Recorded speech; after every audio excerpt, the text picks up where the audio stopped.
현재 스위스와 스페인 등 유럽에서 불고 있는 한국 열풍으로 인해 중국 정부가 연일 사면 초가에 내몰리고 있습니다. 바로 중국 정부가 가진 폄훼와 갈등을 촉발했던 한국을 두고 유럽 각국이 이와 정반대로 한국에 대해 아낌없는 극찬과 애정을 쏟고 나서면서 오히려 중국의 국제 위상이 크게 추락하는 상황이 전개되고 있기 때문입니다. 최근 스위스의 유력 매체인 나오는 K-팝과 넷플릭스를 통해 전 세계를 매료시킨 한국 문화가 스위스 국민의 여행 트렌드마저 뒤바꿔버릴 만큼 엄청난 영향력을 과시하고 있다며 이를 대대적으로 보도했습니다. 먼저 이 매체는 거두절미하고 지난 2021년에 넷플릭스를 통해 공개된 오징어 게임이 전 세계를 뒤흔들어 놓을 정도로 큰 흥행 돌풍을 일으켰을 뿐만 아니라 스위스 사회에도 신선한 충격을 선사했다고 극찬했습니다. 또한 이 매체는 BTS로 촉발된 K-팝의 세계적인 인기가도는 유럽과 스위스에서도 계속해서 이어지고 있다고 소개했습니다. 그러면서 스위스 매체는 유럽과 스위스에서 불고 있는 이 같은 한류 열풍이 여행과 언어 분야에도 큰 파급력을 미치고 있고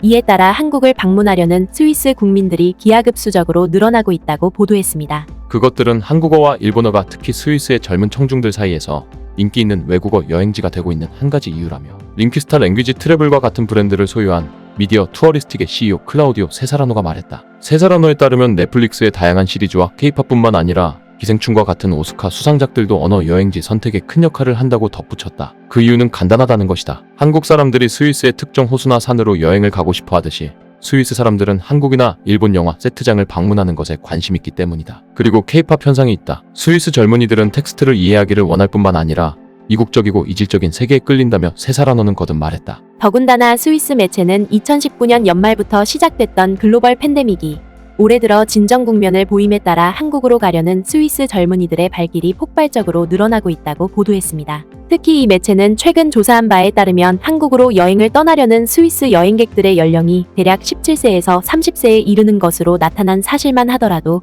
현재의 상황을 잘 대변해준다고 보도했습니다. 또한 이 매체는 한국어를 배우기 위해 한국을 방문하려는 스위스의 젊은이들 뿐만 아니라 기존의 클래식 여행가들 사이에서도 한국이 큰 인기를 끌고 있다고 보도했습니다. 이는 몇 년 전까지만 하더라도 상당수의 스위스 여행객들이 의사소통에 어려움을 이유로 들어 한국 여행을 주저했지만 현재는 한국 영화와 한국 음악뿐만 아니라 한국 음식까지 유럽 사회에 급속히 파고들면서 한국에 대한 괴리감이 급격히 사라졌을 뿐더러 오히려 한국을 동경하는 이들이 나날이 급증하는 추세를 보이고 있다는 것입니다. 더군다나 스위스 매체는 수십 년 전에 유럽보다 낙후됐던 한국의 인프라가 이제는 유럽을 뛰어넘을 만큼 세계 최고를 자랑하고 있고 한국의 모든 여행지 또한 세계인들의 발길을 붙잡을 정도로 트렌디한 위상을 갖추고 있는 사실을 비춰봤을 때 스위스의 여행객들이 한국으로 몰려드는 것은 어찌 보면 당연할 수밖에 없다고 극찬했습니다. 한국행 예약 건수는 이미 복원이기 이전 몇 년 동안 꾸준히 증가해왔다. 한국에서 보내는 휴일이 엄청나게 증가했다. 이곳은 탐험가들에게 트렌디한 여행지가 된 것이다. 그리고 스위스에서의 이 같은 극찬에 이어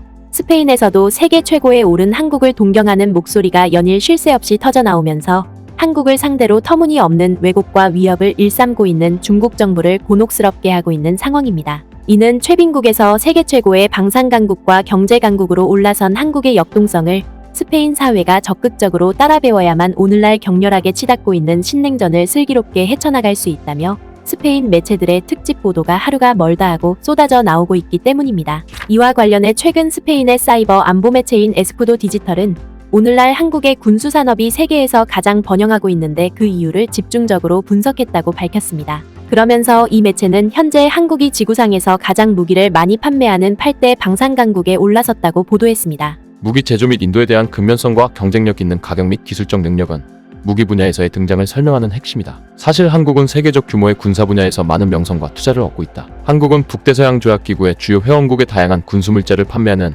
중요한 협정에 서명한 최초의 비나토 국가이며 폴란드는 2022년에 한국으로부터 1000대의 탱크와 600문 이상의 자주포에 더해 수십 대의 전투기를 도입했다. 실제로 이 매체는 한국의 방위산업이 나토에서도 크게 각광받을 만큼 동서양을 가리지 않고 전 세계 곳곳에서 엄청난 위상을 자랑하고 있다고 극찬했습니다. 방위 분야에서 아시아 국가의 고객 국가 목록 중 독일과 영국을 비롯해 호주와 인도는 물론이고 이라크와 필리핀, 태국과 같은 국가들과 멕시코와 브라질 그리고 페루와 같은 다른 라틴 아메리카 국가들도 중요한 역할을 한다. 무기 생산국으로서의 세계적 규모에서 한국의 열기는 매우 높아서 인포디펜스 포털의 예측에 따르면 한국이 곧 미국과 러시아 그리고 프랑스에 이어 세계에서 네 번째로 방위 무기를 판매하는 국가가 될 것으로 보인다. 당연히 한국은 이미 군사 전문 포털인 글로벌 파이어 파워의 연간 평가에서 최대 방위 산업을 가진 145개국 중 6위를 차지했다. 그러면서 스페인 매체인 에스쿠도 디지털은 한국의 방위산업이 이처럼 오늘날 세계 최고의 위상을 갖추게 된 것은 단순한 요령과 행운에 의해 이뤄진 것이 아니라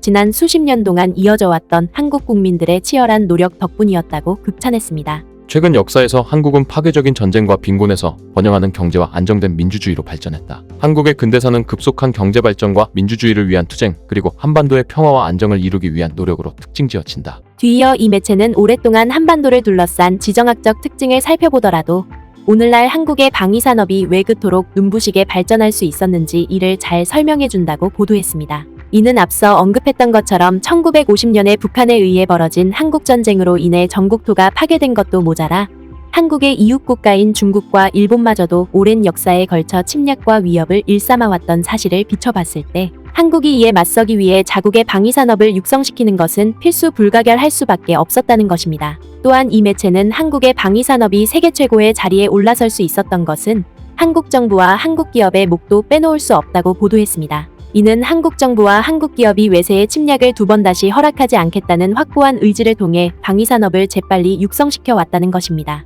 이러한 요소 중 가장 중요한 것은 생존에 기반한 방어의 본질적인 필요성과 관련이 있다. 한국은 지정학적으로 매우 복잡한 지역에 있는데 한반도는 북한뿐만 아니라 중국과 일본처럼 가까운 이웃이자 군사잠재력인 큰 국가들과도 긴장이 고조되고 있다. 이러한 상황으로 인해 한국은 국가안보를 보호하기 위해 강력하고 신뢰할 수 있는 방위산업을 개발할 필요가 절실했다. 한국 방위산업의 놀라운 발전은 한국 정부가 추진하는 연구개발에 막대한 투자와 관련이 있다. 앞서 언급한 첨단 기술의 발전으로 전투 비행기와 전함을 비롯해 미사일 시스템과 통신 시스템 및 기타 정교한 군사 장비와 같은 최첨단 무기가 제조되었다. 특히 이 매체는 한국의 방위산업이 재빨리 세계 최고의 자리에 올랐던 것은 한국 기업들의 기술력이 크게 뒷받침됐기 때문이라며 스페인 기업들 또한 한국 기업들처럼 기술력을 높이기 위해 최선을 다해야 한다고 조언했습니다. 삼성과 현대를 비롯해 LG와 SK하이닉스와 같은 기술 분야의 레퍼런스 기업은 한국의 산업 및 비즈니스 역량의 세계적인 레퍼런스이다. 그 혁신적인 역량이 한국 방위산업의 근간을 이루고 있는 것이다. 이러한 기술 헤게모니를 설명하는 요소는